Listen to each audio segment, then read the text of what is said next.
Welcome to the Real Estate Pros of Houston podcast, where host Mark Zachary talks to high-producing real estate agents in the Houston area about their story and what makes them so successful. Each episode, our guests will tell you what they're doing that works and what makes them so successful, as well as insights that will help you take your business to the next level.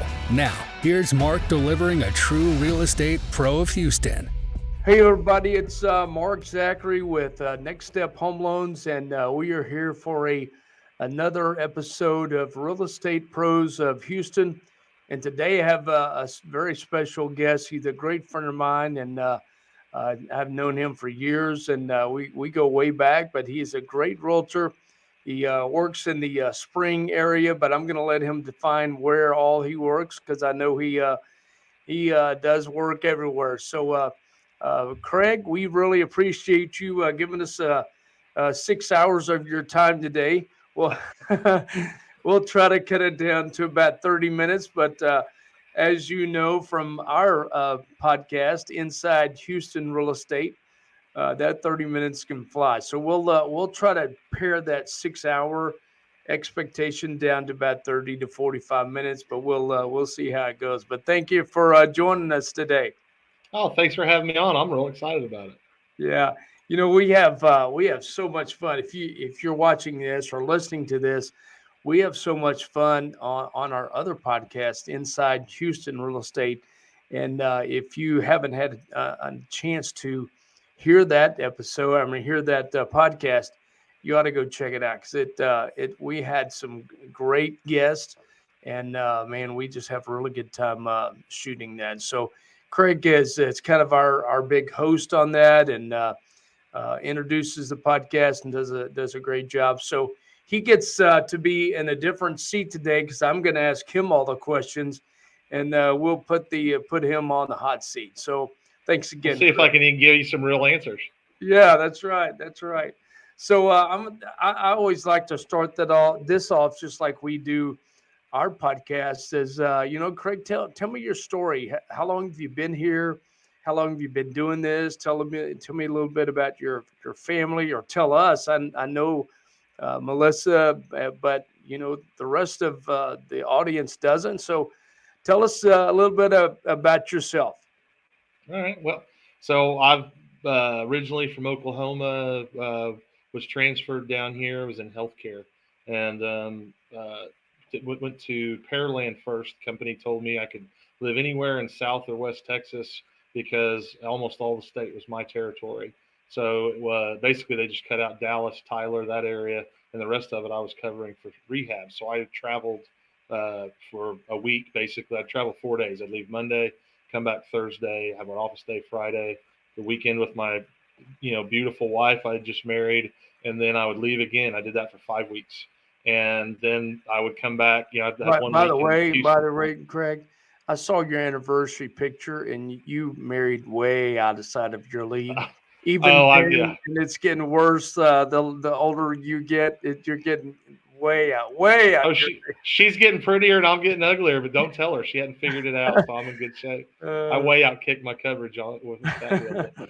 But yeah, so I did that, and I was in healthcare for so long, and I worked so much. We had 2 beautiful boys during that time, and one day I came home and said, I can't do this anymore. I said, I don't see my family. She said, and I thought she was going to say, you're crazy. We just bought our second home, and we'd moved up in the cost of the home, and based on the money that I was making and she was making and everything.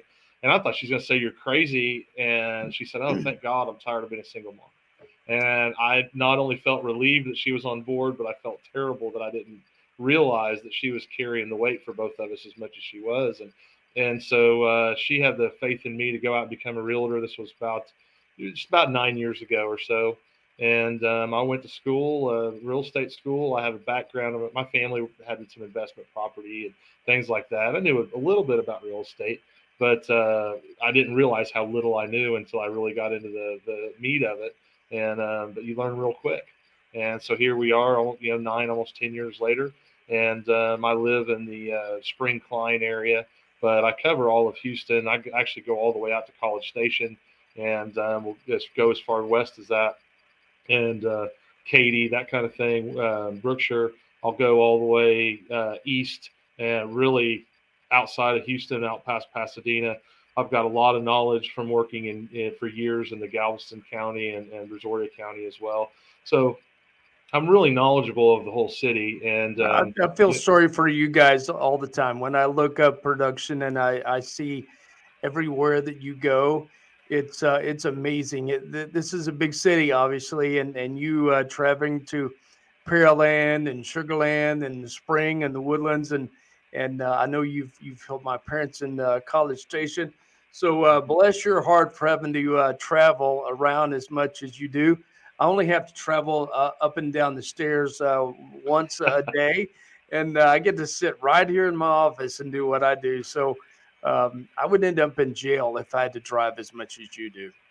Oh, it's a lot. I mean, my gas bill and my toll road bill. Then you just put everything on the toll road, just a debit card or credit card, and you just see it Yeah, come over every week or two. It just right. pop. It just hits it again. That's just how it works. But Mm. so I do that. My favorite area that I spend most of my time is really from 59 on the east side to just over, really all the way to about I-10, and if you go out in the Pie, all the way out past Willis. I spend so much time in that area. So Spring, Northwest Houston, Spring, Klein, all the way out to Conroe, Willis, Tomball. I spend a lot of time in that. Magnolia, I was just there this week, several days. So, that's where a lot of the Northwest Houston is moving. And so that's where a lot of my clients then that's where I get a lot of my business. So the majority of my business is repeat business. And so you won't see a lot of advertising from me. I'm one of those agents that, people talk about and refer to their loved ones, their moms, their dads, their kids when they get older. And so I do a lot of business with a lot of the same people and expand into their families and those kind of things. But yeah, so I got these two now. They're not so little boys. I've got a 13-year-old that is a center for his football team and is getting close to my size. He towers over his mother, 13 years old, and then my 10-year-old is going through a growth spurt and is blowing his shoes out every 3 months, and I can't keep enough food in either one of them. So my Oh, food bill dwarfs my gas and uh, tolls. toll bill. Yeah, it's crazy, man. But yeah, no, it's been wonderful for our family for me to be able to do this and have the flexibility. My wife works downtown in energy, and so I'm able to drop off the kids and pick up the kids. And for the most part, sometimes we have to make some changes for there, and get some help. But for the most part, it's been wonderful business wise and personally, and I get to help people. It's one of the things I loved about healthcare was I got to take care of people. I'm real into the personal connection, and I enjoy that. I enjoy connecting with people and helping people, and it's the kind of sales I do. I call it consultative sales. I took a lot of sales classes back in the day when I started in medical equipment, and it's called consultative selling. And so I really see myself as a consultant. And you want to get the right house for somebody, because if somebody wants to buy a house, the right house is out there. My job is not to get them a home, because there's plenty of homes out there. It's to get them the home. It's to get them what works for their family. And so we go through this. There's a pretty basic process, but talk to them about what they want and make sure you take them out to look at some properties. You'd be amazed at how many times I've been out to see properties and somebody will say, I want to spend, just say $400,000, and you go look at a $400,000 house and say, that's not what I want. I want a nicer house. So, well, okay, what do you want your budget to be? And I've had people go for $4,600,000, and I've had people change the other way too. If we got to spend 400, we will, and we buy them a $320,000 house. That's great, because we got them what they wanted. We got the location that they wanted, and then we got the look that they wanted. And if it takes another month or two or three or whatever, as long as they're okay with it, I'm okay with it, because I just want to get them what they want, and I get paid to help them. And I mean, it doesn't get much better than that. Get Yeah, paid to I make people happy. heard a deal the other day. Kind of reminded me of you, the way you do business, and it said, the best way to sell is to stop selling, is Right. to provide information and be a consultant. And then when they need you to sell them something, you have been a good consultant that they can trust, and that you're not just in this for the check. You're in Right. there to find the right home for them, not just a home like you just said. Yeah, exactly right. And that way you can, that you're right. They do trust you to, when you do say, hey, we need to do something. I had something happen recently, and I could tell the deal was slipping away, and my clients weren't just weren't quite ready to pull the trigger. I didn't understand that. And I said, hey, this is what you need to do if you want the house. They said, well, we're feeling a little bit pressured. I said, I'm not putting any pressure on you. I think the deal's putting some pressure on you. And I think that if we don't take these steps, you will probably lose this home. I can't say that for sure because I'm not the listing agent. I'm the buyer's agent. They did, in fact, lose the home because they weren't ready to make that decision, which is fine. They're still my clients. I'm still finding them another house. I'm still going to sell their house for them, and we have a great relationship. But, you know, we had a good enough relationship for them to say, I'm starting to feel a little pressure. And I thought that was good that they could tell me that so I could explain.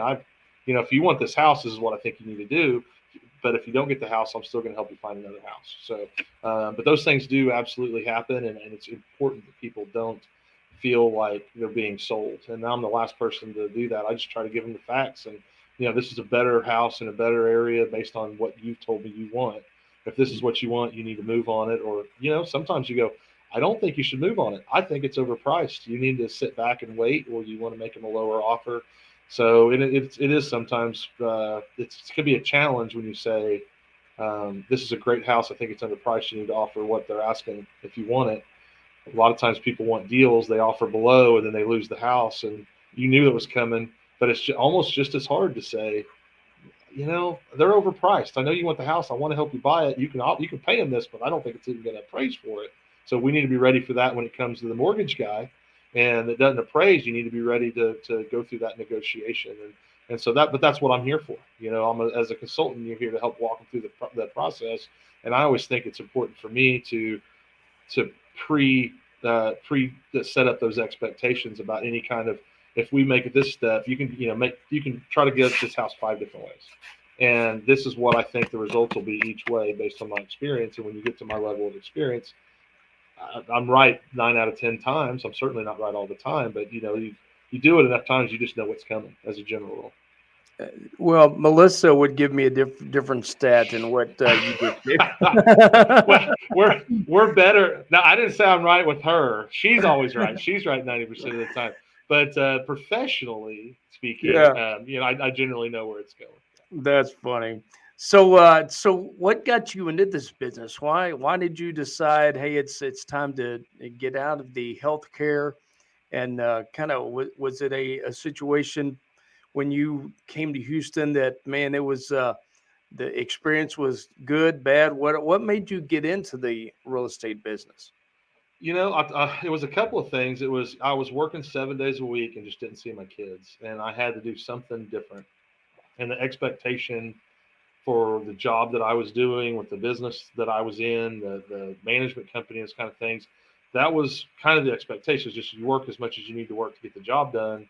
And at that time, they were pulling back on staff. So there was less and less. I was an executive on the executive level, but there was less and less executive levels, people helping the executive staff. So it went from I was the executive director with an assistant and had all these department heads, and then you had HR. Well, they pulled and have another assistant director. Well, they got rid of the assistant director. Then they got rid of the HR person. Well, who wears that hat? The executive director, which was me. So I started wearing more and more hats. So it got to the point where you had less and less time to be inside the community with your residents. You had less and less time to connect with them, which is one of my favorite things. And so all of a sudden, and then not only you have less time with them, but instead of working 5 or 6 days a week or 5 days a week and going in for special occasions and Father's Days and a lot of the parties and things that I love so much in assisted living, I didn't get to do any of that. I was in my office doing paperwork and catching up with all of the HR responsibilities, those things. So it took a lot of the joy out of what I was doing. And then I had at the time, so I just had, my baby was just born. He's probably a year old when I left, something like that. And my now 13-year-old would have been 2.5 or 3.5, something to that effect. Mm-hmm. So, it was, I was watching, I'd come home, leave in the morning before they got out of bed, and I'd come home at night, they were in bed already. So I got to see them on the weekends unless one of them was up or something. And that wasn't really the lifestyle that I was looking for. It wasn't the way I wanted to live my life. So one day I was complaining to a friend of mine who's in the nursing home business, and he's a big time executive. He runs, many, many, many homes. He runs a whole division. And he said, and he's in his family, and a lot of people he knows is in the real estate business. And he said, you'd be a great realtor. And I said, I've thought about that before. And he's somebody I really respect. And I'd thought about doing it before. And I think literally just to have that kind of affirmation from somebody that I knew and respected, and it made me feel better about it, but it gave me the excuse, and I was ready to make a change. And so I really prayed about it, took some blind faith, and took a leap, and it's worked out great. I've heard the story, heard this saying before, and it kind of your story reminds me of it. It says you spend your youth giving away your time, and you spend your older age always trying to buy it back. And so it sounds like you just refuse to give it all away, and you do such a really good job of keeping that work-life balance, uh, that you're not going to have to try to buy back a lot, because you're not giving away a lot of your time to people that it's not your family, and not people that mean the most to you. So, but I always thought that was such a great saying, because we always were working so hard and doing everything we can to provide for our family. But man, if you're giving away your time and you never get to spend time with your family, you're gonna try your best to buy it back when you get old. And Right. there's a lot of things that money can buy, but it cannot buy the time back.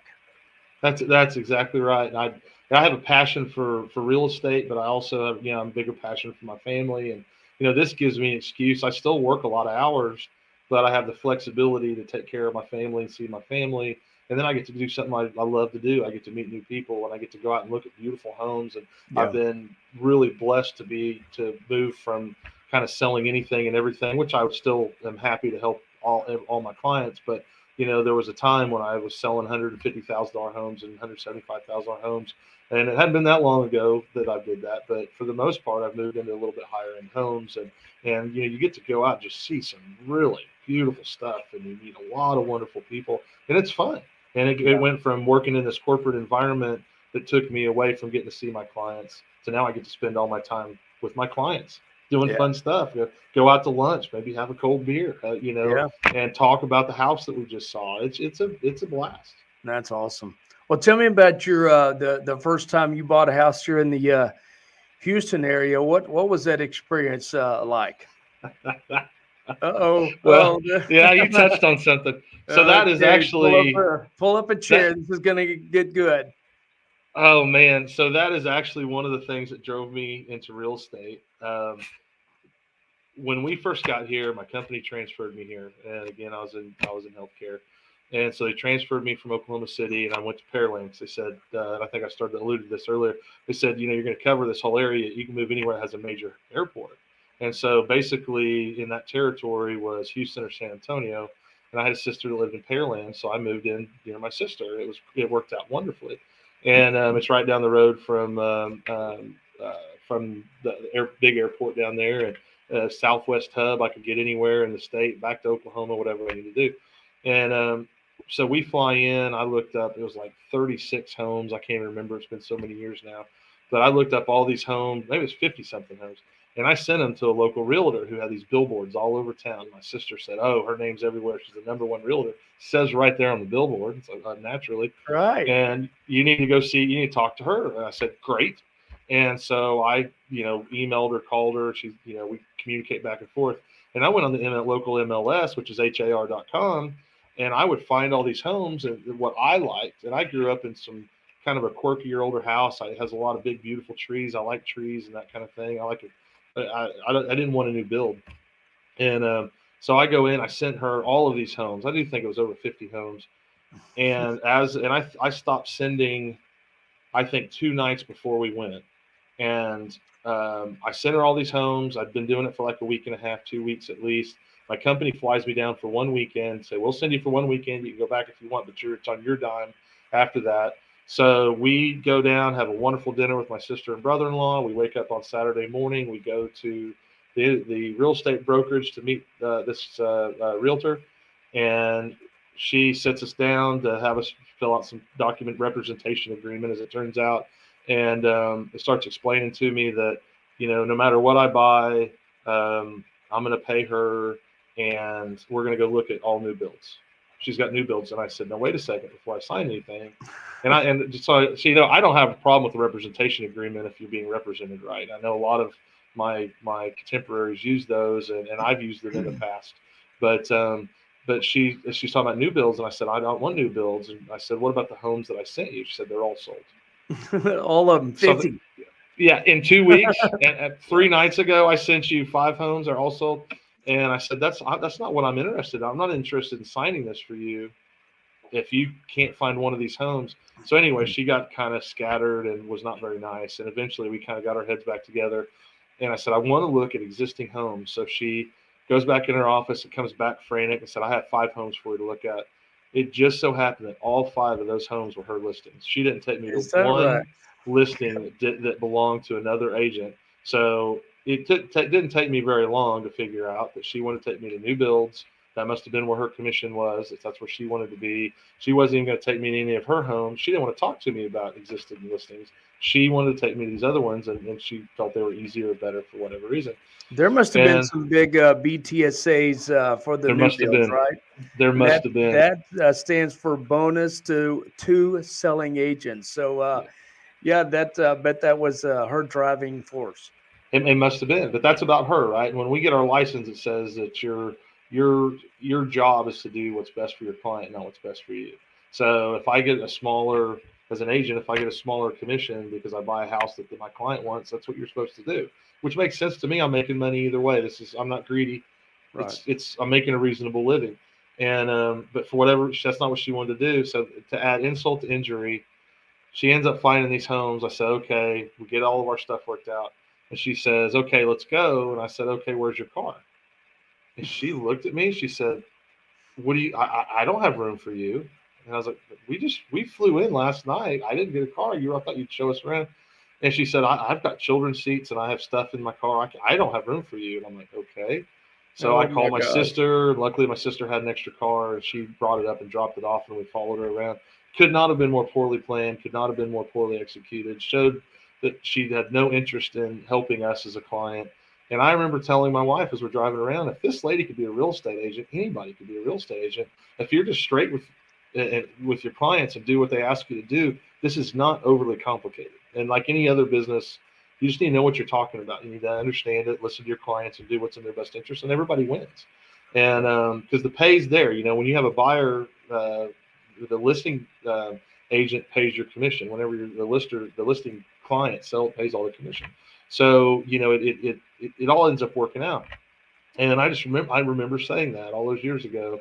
And then I'm sitting there having that conversation with my friend and saying, I remember this experience. He said, you should be an agent. You'd be a great agent. And here we go. Yeah, Julie and I had a similar experience when we moved from Phoenix. My company flew me down here to look, and we looked, and I gave this realtor, a list of homes. And when I get here, he said, okay, well, I'll start calling and scheduling the visits. And I'm like, we should have done that days ago. Right. I mean, you don't call it at 2:00 and say, I want to come at 3. That's a planning deal that they're supposed to work out before you get here. But it was a nightmare as well. So that is a great testament to say, just because you have somebody that has the money to put their name and picture on a billboard does not mean that they're the best person to service you in the home industry. And I don't want to paint with a wide brush, but when a large part of your business is referral business. Is that right? Yeah, you don't do a lot of advertising. You depend on people to pass your name out, just like I do. And so if you're not treating them right, you're not going to have anybody pass out your name. Absolutely. And so, man, it's just so, and that's why I wanted to do this podcast about, the true real estate pros of Houston. not some of these people that have their name up on the billboards because they have the most money to do that. I know some people that have their name on the billboard that are complete jerks, and they're just hard to work with. Craig is not hard to work with at all, or he wouldn't have 99% of his business be referral based. Absolutely. Yeah. So tell me like two or three challenges that you're having right now in your business. I think when interest rates really went up, it shocked a lot of people, and which is funny. And you and I personally have talked about this. We talked about this on our other podcast, but when it went up to 7-8%, or 7%, everybody just thought, oh my gosh, I'll never be able to buy a house. And the first house I bought was 8%, those Yeah. years ago, and then the next house was 6%, and I think the one I bought now was at 4%, and that was just what the rate was.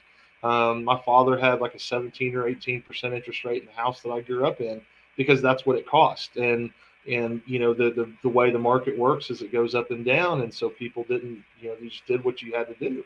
And but it's been so low for so long. There's part of society that never saw that, and so they Yeah, think they that we're just think going into that's these. normal. Yeah, they think these are crazy numbers, and I think I talked to you not too long ago, and they were below 5%. So that now that goes up and down based on what all this is, but the way these things bounce around, it is, I think one of the wisest things I ever heard. I hate to quote you because you told me this once. I bet your wife Yeah, taught Julie I gave need you to this. make sure this is recording right here. Was it date the rate, buy the house, or marry the house, date the rate? And I'm like, so I've actually told clients that, if it's 2% higher than what you want to pay, know that there's a good chance somewhere down the line it's going to go down. There's also a good chance it's going to go up. So if you can afford it where it is and you've got the property that you want, you need to move forward with that property, because if you wait for that rate to come down 1% or 2%, that property is not going to be not going to be on the market. That could be back if somebody bought it. But I mean, what are the likelihoods of that same house being on the market in 6 months or 2 years? So you find the property that you want. If you can afford it, if you like it, if it's everything that you want it to be, move forward with it. And when the rate changes enough, then you refinance. And it really hasn't cost you that much. Yeah. The opportunity is gone if you miss the property. The Exactly. opportunity is not gone if you pay a little bit more on interest for 2, 3, 4 years or 6 months or whatever it turns out to be. So that's probably one of our biggest ones right now, because that's something new that we're kind of going through in the last 6, 8, 10 months. Are you doing anything special to get that message out that, hey, this is normal? What was happening 2, 3 years ago, that's not normal. This is the normal that has been around for 26 out of the 28 years that I've been in this business. Are you doing anything special, like making sure your past clients are notified about these changes, or Yeah, I'll send it video, some email or drip campaigns and things yeah, like that. Just kind of, hey, this is where it is. My clients are, again, I don't do a lot of advertising, so a lot of my clients are, I'll get a phone call and somebody will say, hey, I want to go look at a house, and I'll end up closing on that house in 45 days from now. And I didn't even know they were looking. They didn't even know they were looking, but they just happened to pull up my app. And I'm a platinum realtor on HAR, and so I have my own app that I can give to my clients. And it's still the HAR app that gives them more information, and it's directly connected to me. So they can go on and save something, put a little heart next to it, and then it tells me that they like something. And so I'll get a text, say, hey, I just picked 5 houses. Like, oh, I didn't know you were looking. We weren't, but this house looks cool. Next thing you know, you need to sell my house. I want to buy this one. So, that's a lot of my clients are I've been fortunate. A lot of them aren't really that intimidated by the rate. Not today's rate.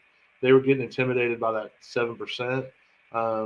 Here in the Houston market, we've had a lot of people move here from out of state, and I think that's one of the things that's people kept thinking the property values were really going to drop, and they haven't. I think they flattened quite a bit. We don't have all these crazy races and $40,000 over asking and stuff. But we may even had a few dips in areas, but we didn't have a big bubble, because what happened was people moved here. They were moving out of other places to come here, and so the inventory got bought up.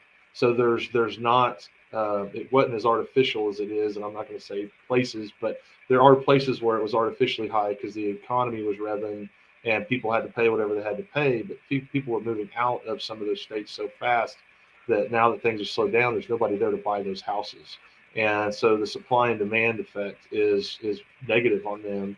Whereas here, we still have people moving here from out of state. We still are having our inventory taken up. The builders have slowed down because our market has slowed down. So the available inventory for new homes isn't outpacing like what it was at one point. And current homes, or as one of our friends likes to call them, used homes, which I don't care for. But pre-existing homes or pre-lived in homes. I mean, it's the market's still really good. I mean, it's It a is. really strong market here. Yeah, and I think Houston has, kind of a two whammy type situation that you've mentioned. One of them, you have a lot of people coming from out of state. Well, that they're not moving from one house to another within this city. They're actually coming and taking a house off of inventory without listing another home to replace it. So you've Exactly got that. that type of situation happen, and then you have 33%, or about 30% of the homes being sold is a first-time home buyer, where they're doing the same thing. They're taking inventory off, but they're not putting inventory back on the market because they're not selling anything. So Houston, I think, is the market is still really good simply because the inventory is so low. When you look at the buyers that are out there, there's just not enough homes for them. And if these rates, January and February, we had a good decrease in the rates. I think if you see the trend to continue downward, you could very easily end up in another bidding war. And so kudos to you for telling your clients, hey, if you find a house, you better move on it quick, and then we can refinance you down the road. But get the house, get it tied down, lock in that price, close it, and then you don't have to worry about it anymore. Right. Yeah, because that house isn't going to be there, and that's I've had clients do that in the past. That I don't want to pay that much money, or I'm afraid it's going to bring up my payment $200 a month. Well, if I can't afford it, I got it. I get it. But if you can afford it, get it, because that you buy that house. It's just you may never see it again. People stay in those homes 5 to 7 years.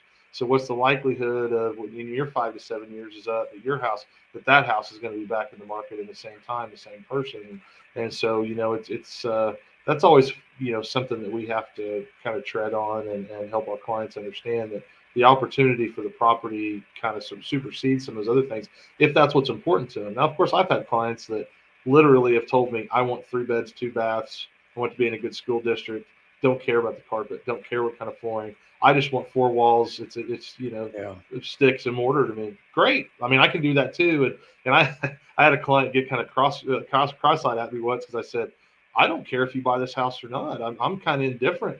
And they're like, you don't care? And I said, well, I need you to understand what I don't care means. If you buy this house or another house, I don't have to live here. Once you've signed all the paperwork, I'm not living here. You're the one that has to sit in this living room every night and look at that wall and talk. You're going to raise your children here. And so I want you to be happy. It doesn't matter whether I'm happy. I'm here to tell you this is the best financial way of getting into this property. This is what the house is worth.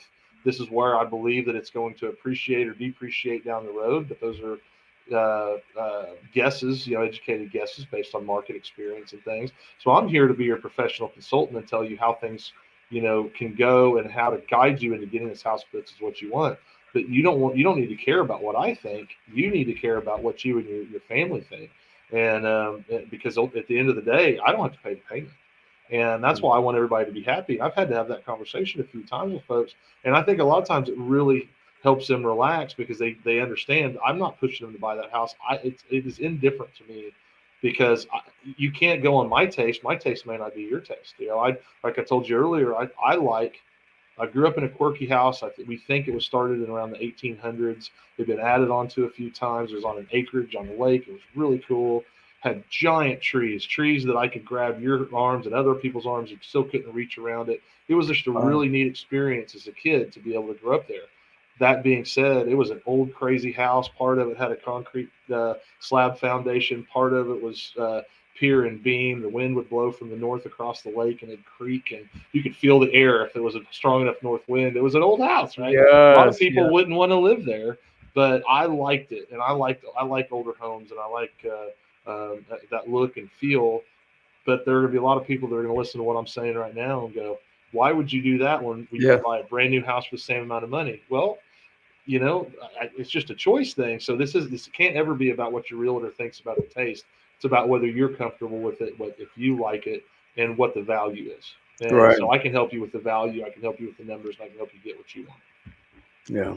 What's another challenge that you have or have had in the last 6 months? I think the biggest one I had for a while was just so many people moving here, and we literally, the inventory got so low that I would call, and the next day, somebody would say it just came on this morning. I would just try to set up an appointment to go see it, and they were blocked, and they'd already had offers. It was amazing to me how quickly some of these offers got in, and that was my biggest challenge. And I actually had clients pull out of the market because of that. I'm starting to get those calls. People are coming back in the market. And the funny thing is, this is what I would love to convey to everybody that's listening to this or watching this, that if you were looking at a $400,000 house last year and you were going to have to pay $440 for it, and since the market's leveled off, let's say that maybe the house is worth more like $400 to $420. So if you pay $420 for that house, pay a higher interest rate, your payment's not going to be that different, and you're not having to do these $40,000, $50,000 over asking price.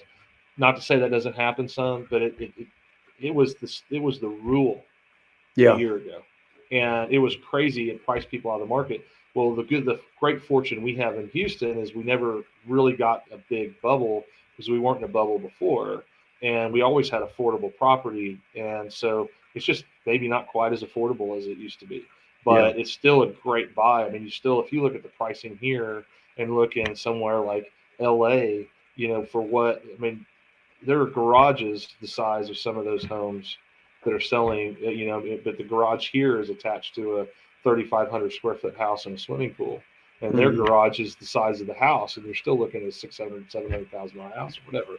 So the houses you can buy here compared to a lot of the country is still a bargain, and I think that's why a lot of people are moving here. And I think the big rush we had is kind of over, but at least for now. But we still have people that have scheduled, and I've had people call me and talk to me about this. Well, I'm going to retire in 6 months, or I'm going to retire in a year and a half. So we're starting on planning on where we're going to move. And so there are still people coming from out of state, and they're still doing exactly what you said. There's a net draw on our inventory because they're not emptying a house here to get in a house here. They're leaving an empty house in Los Angeles, or they're leaving an empty house in Virginia. And that doesn't help out our inventory at all. It does not, and it's hurting them. And so that's where you're going to start seeing and I have already started seeing a lot of other states that their property values are really starting to drop, and we really aren't, because people keep coming. Nobody's leaving here. Has there ever been a time in this business that you're like, man, I think I'm going to try something different? I'm thinking about throwing in the towel. And have you ever thought about doing something different, or has this just once it got in your blood, it was in your blood, and you're not leaving it? It's in my blood. I don't think I could ever leave it. I told my wife, again, I said earlier, she's in the energy business, but she's talking about, we're getting to the age where we start talking about retirement. We're not considering it, but we need to start planning, right? And so I said, I never have to retire, because with my business, and it goes back to a question, part of this to something you asked earlier about what part of town do I work in. Well, part of what we do is we develop a network. And so if I feel like I can't serve someone, let's say in the Sugar Land area, or a certain commercial type of business or something like that, I have people to refer to that I've already worked with in the past. So I've already vetted them.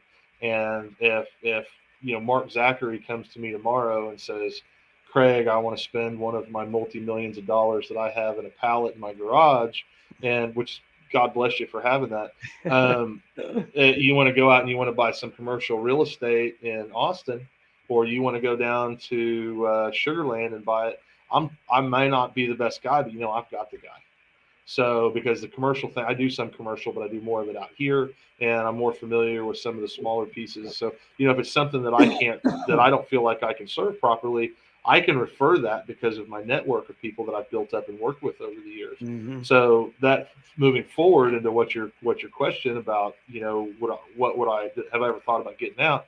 No, I can retire doing this. I can do this until the day that I die. Because if it's something I don't feel like I could, properly serve my client, whether it's something as simple as I'm traveling or as complicated as I don't know didn't understand it, or I don't want to do it because I don't have the time, or what have you, I can refer that client to another person that will serve them better and get them taken care of. So if I can do that until I'm 85 years old, I'd be tickled pink to be able to be in real estate until then. It's a great lifestyle.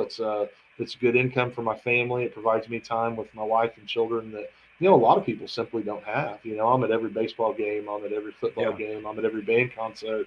And I, my wife recently had shoulder surgery, and I was there to be able to help take care of her and help get her to the doctor's appointments, things like that, without both of us having to take off. So those are those things that and you mentioned earlier about not being able to get time back and where you want to spend your time. And this is something that's been extremely valuable to me.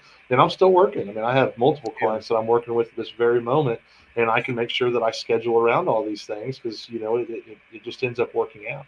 And everybody understands, and I know that other people have jobs and lives, and so we always make it work. And it's been wonderful. I can't imagine what else that I would do. Now that being said, I do enjoy doing our other podcast, and I don't see stopping doing that anytime. One of my passions is barbecue, and I'm on a barbecue cook-off team, and I do it for some friends and family from time to time. Wait, do y'all have a name? Backyard Meats. There we go. Backyard Meats. All right. Yeah. And I tell you what, I am I will testify and let you guys know that he smokes a mean brisket. I recently had a health issue, and he has brought over several briskets and pork. What is it? Pork butt. Pork butt. Okay. Yeah. And he is a great smoker. Yeah, well, thank you. I recently had my brisket and pork butt in a local restaurant. They've asked that I prepare it for them. So yeah, there's some of it's being commercially available, and I be as direct and as honest as I can. I do not want to do that for a living. Really? I have no desire to cook all day long and do that kind of thing. But how often do you guys go to contests? Do you like a monthly deal or? No, I'd say quarterly at best. We do a lot of the, whether it's county fairs, and we do a lot of the one like Boots for Troops and different ones that'll raise money for most of the times for veterans. Two of the guys that are on my team with me are veterans. And so we like to support veterans, and we like to support those kind of causes, VFWs.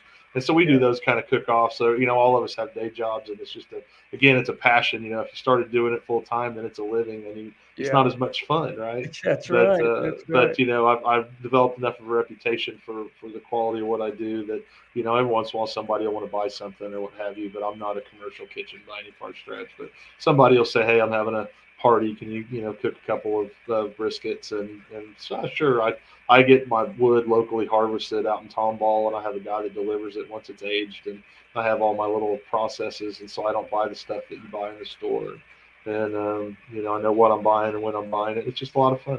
Well, I tell you this, the sad thing is Julie said, hey, is there something else you could break so Craig would notice that you're in a wheelchair, and he'll bring another brisket over? So well, I'll do it anytime for Julie. You just have her tell me what she wants, and I'll bring it to her. You're on your own. Okay, then good. I don't have to break. You don't have to break anything. That's right. Just keep being nice to Julie. As long as Julie's on board, I'm on board. Yeah. So looking back, is there anything you would have done differently in in your life or in your business, however you want to answer that? What is there something you would change or do differently? The biggest thing in my life, not as much. I can't imagine in my life much of what I would change, good or bad. I mean, there's we all have our trials, and we've all had bad things happen to us. But probably the I wish I'd have gone back to visit my dad more. My dad died of had dementia, but 500 Mm. miles away when I'm have children and all that kind of stuff is very difficult. Yeah. My picture's frozen here. Can you see? Am I still you still recording in there? Yeah, it's still One second. recording, and Okay. we'll edit that part out, but we'll keep the at least the audio going. So I'll edit this out. Okay. I wish I'd have spent more time with my dad if I could, but I don't know how I'd have done it.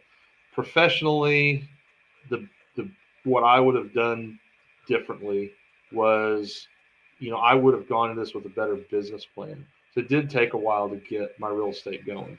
Once I got it going, it worked out great. And I think a lot of people go into a new business and they really, aren't sure what they're doing. And I was one of those people. Like the real estate part, the connection part with individuals I have, but it took a while for me to understand how I needed to market myself and things like that. And it really made my business slow in the beginning, and I could have gotten it going a lot faster. But Mm. once I got it there, we're good to go. Yeah. And that's about as bad. That's as much as I'd like to change. The rest of it's pretty good. Maybe eat a Very. few, maybe a little less barbecue. Yeah. Well, and there's another Craig Carter out there. There's a younger guy that is thinking about doing this. And what uh, what advice would you give somebody that is just starting out in this industry?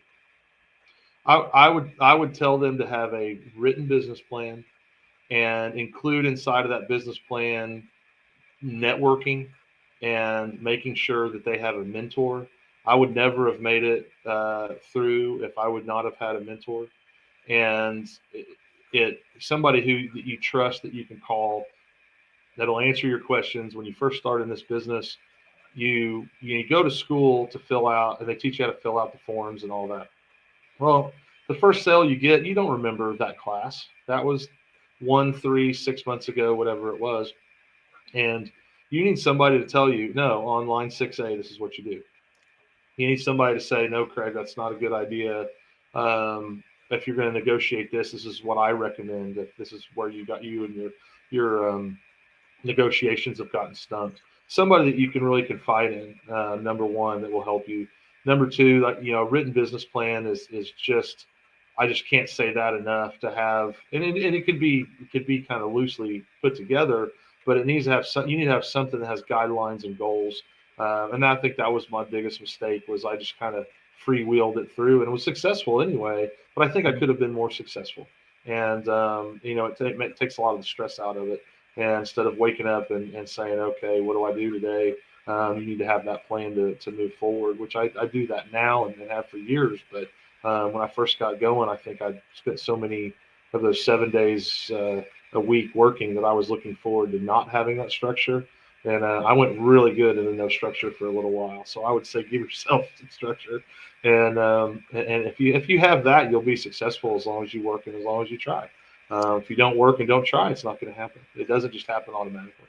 Yeah, I think there's so many people that just think this is easy work, and so they see you not missing the ball games that you mentioned before. You're not missing any school events, and so they think that this is really easy, and yet they don't treat it like an 8 to 5 job. They get up at 10 or whatever, and they just don't treat it like a regular job. And you will not be successful in this business if you don't keep the discipline to count this as an 8 to 5 job.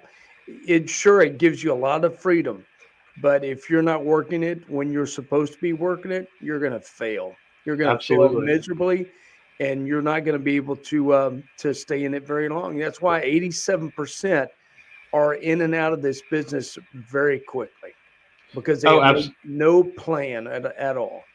You're 100% right, and I've seen them come and go. It's amazing how many people jump into this because they think it's easy, and there's nothing easy about it. Mm. I talk about the benefit to my life and not being at, like I said, the ball games and everything. But they also people don't see that Saturday morning you're getting up early and driving to Plantersville, or you're driving to Wallace, or you're driving over somewhere else, driving down to Galveston. You have to have a 9 o'clock appointment. And you're going to be at Galveston, and it works or it doesn't work. Sometimes those deals don't go, and you spent days, if not weeks, doing this, driving back and forth, talking to people, doing comps, and all of a sudden you've spent $1,000 putting all this stuff together, and gas and time and whatever, and then it all goes away. And Right. you have to be organized, and you have to get out and hustle. So you're right. You have to treat it like it's a real job. You have to be organized. You have to get up in the morning, and you have to get at it. The benefit is the flexibility in the schedule. The downside is we work when others don't work. Yeah. So just kind of like retail, or the restaurant business or whatever. If everybody else is at work 8 to 5, then I have to work 8 to 5, drumming up business, doing comps, communicating with everybody that I can, setting everything up, and then I have to work after hours, and on the weekends to go show properties and things like that. So it's nothing for a realtor to put in more hours than an 8 to 5 job would cost, as far as time. Yeah. But it's also, if you end up being not being busy, it's nothing to have 3 or 4 days when you're sitting around talking on your phone, trying to drum up some business because you don't have anything going on. So, Yeah. every day is a new day. So you have to have a plan, for each day. Right. Well, are you looking to? I know we're kind of winding down here. We're at 50 minutes. Can you believe that? It goes Uh, so fast. yeah, it does. Are you an individual, or are you looking to grow a team? Tell me real quickly about your team, or your plans with that. Yeah, right now I'm an individual. I'm under the brokerage of Remax Integrity, and I love it there. They're just a wonderful brokerage. The family that owns it could not be better, and better to me as an agent, and better to me as a person. They're just really great to work with. There's been some discussion about starting a team, and as I keep getting busier, uh, I've had some consideration of it. I've had a couple of other agents approach me of maybe trying to have me form a team and then coming in underneath me, and a couple of folks that have seen what I've done. That I had one that was a client that said, "I'm thinking about making a change. I'm going to go to real estate school. What do you recommend? Can you hire me, or how does that work?" And I explained how the brokerage system works and how teams work, and the gentleman said, "I want you to be my team leader. I want to join your team, and I want you to Hmm. be my mentor and all that." So we're kind of talking about that right now, about how that's going to work, because he currently has a fantastic job, and this would be going out and starting something completely new, but it would be something that, for the flexibility and things for his life, he Yeah. can afford to do it. So he's trying to weigh all of his options, but I may end up starting a team here pretty soon because I was approached by a client. I thought that was Wow. pretty impressive to have somebody that's a client say, "I want to work for you because Yeah. of how good you did for me." That says a lot about you for sure. Well, I tell you what, I would love to have you back, Craig. You're a great realtor and you're a great friend, and I appreciate you a lot. And me and my wife do, and everything that you have done for us. And this industry would benefit by having more people like you in it. So I just appreciate you giving me your time today, and um, being on our show. And I'm down to the lightning round, and we'll have 5 quick questions, and I'm going to ask one, and if I get the answer that I think I'm going to get, I'll probably beep out the answer. So, but we'll get there. Favorite author and speaker. Oh, Ronald Earl Wilshire. Okay, there's another one I'm going to bleep out. Okay, Ronald Earl Wilshire. Okay, man, you must not read a lot. Well, it's written kindergarten clear, as Yeah. Ronald says. Well, okay, that's good. All right. Favorite vacation spot. Hmm. Well, that's a you know it's pretty simple for me. I grew up in Oklahoma City, and my best friend has a cabin on Lake Eufaula that I've been going to since I was probably 7 or 8 years old, and I'm still going there. We go every year. All the guys that grew up in the neighborhood that went there as kids, we still That's, meet there. There's about 7 of us guys, and that is probably my favorite regular vacation spot. And I have so much fun. We go, jump on a boat and try to raise some cane and all that kind of stuff. man. Um, that's one of my favorites. My sister has a lake house as well in northeastern Oklahoma, which is just wonderful. With Melissa, our honeymoon, we've done a fair amount of traveling, but our honeymoon, we went to Jamaica and we just had a wonderful time. And Yeah. I'm not big on heat, I'm not big on sand, but that was where she wanted to go for our honeymoon. And I'm so glad she talked us into it. And all those years ago, I still think about how wonderful of a trip it was. And it was just the two of us and hanging out. It was really a blast. So I would like to take my boys back there sometime. They're getting old enough, and now that Yeah. we've gotten out of this whole pandemic stuff, we've tried to go to Mexico a couple of times, and then kind of got scared off with some of the policies and things. And we actually went to. I have a nephew that got married in Mexico, and we went and got passports for everybody. The kids have passports and all that. And man, they kept just tightening everything up around COVID, tightening up. We didn't end up going. I'm still not happy about not going, but yeah, Well, I love. I've been to Mexico, been all over the United States, and a little bit out of the country. And I think that's it. I mean, to me, I'm okay. kind of a simple guy. I like doing the down home kind of stuff. I'm not looking to go out and bar hop or something. I like sitting on a back porch with Yeah. somebody that I care for, and talking about life, that kind of thing. Cool. I know the answer to this. Favorite pastime or hobby? I know what your hobby is. We are already We talked. touched on it already. Yeah, Yeah. barbecue, man. I love it. If I'm not working or playing with my kids or I volunteer. I'm on the homeowners association board. I'm on the swim team board, and I love all those things. Yeah. But when I'm not doing one of those things, I'm out cooking a brisket or a pork butt or something, making some ribs. My youngest one loves ribs, and my oldest one loves brisket, and I of course love it all. So Yeah. yeah, it's a lot of fun. And it's fun. I get to feed the family, and we all get to hang out around the pool. It's a good time. Yeah. Favorite movie? Oh man, um, probably Full Metal Jacket. Really? And every time Okay. it comes on, I watch it, and it's there's I used to watch movies all the time, and that would really be hard. I mean, I'm one of those that you ask me favorite movie, I really should rattle off. There's about 5 of them in my head, and I really can't pick one, so I just gave you one. But I think it's an awesome movie. It is it's got a lot of action. It's got some little bit of dark humor, which I always enjoyed, and it's got some reality in it. I grew up. My Yeah. father was in Korea or in the Air Force during Korea. My grandfather was in World War One. Melissa's grandfathers were both in World War Two, and my dad was a World War Two buff and raised me knowing about aviation and war and what it was good for and what it wasn't good for. And so to see something like that in the Vietnam War, which happened when I was a little kid, um, it somehow kind of connected to me. So I enjoy it. It's not always pleasurable. It's got some really kind of nasty scenes and stuff in it, but it was a good movie that really kind of gets all your brain going.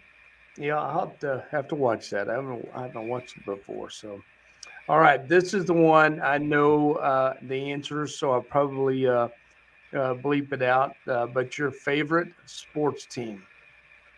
Oh, the Astros all day long. Oh, okay. I don't have to bleep it out. I thought it was going to be Oklahoma Sooners. Uh, Hands Well, down, that was going to be it, and I was going to bleep it out. no, well, I was thinking, I spend a lot of time watching the Astros. My son is a big time into baseball. My youngest son. My oldest is into football, but he hasn't really gotten to following OU that much.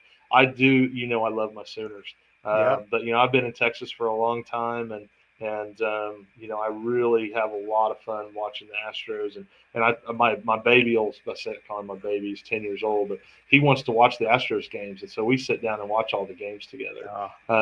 We were trying to watch the Texans, but they've been so bad that my oldest one, who plays football, has a hard time sitting still and watching it. So we don't always get to see the games with the Texans. But I don't think we've missed an Astros game in 2 or 3 years.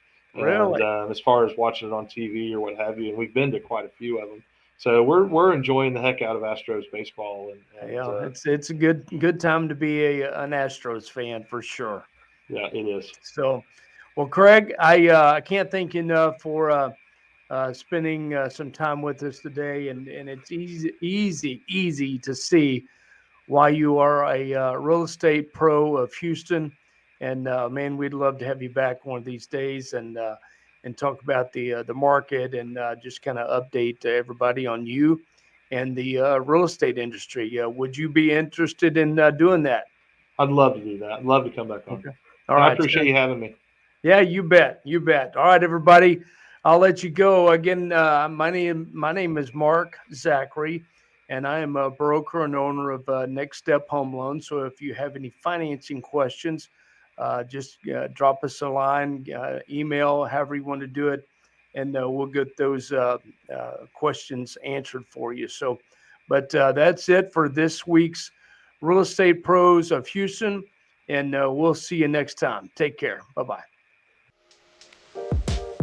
Thank you for listening to another episode of Real Estate Pros of Houston. Follow us on Spotify, Google Podcast, Apple, and iHeartRadio, and check out our main website at nextstephomeloans.com for more information on mortgage news, loan programs, and getting pre-approved for a home loan or set up a quick home buying consultation. We'll see you next week with another episode of Real Estate Pros of Houston.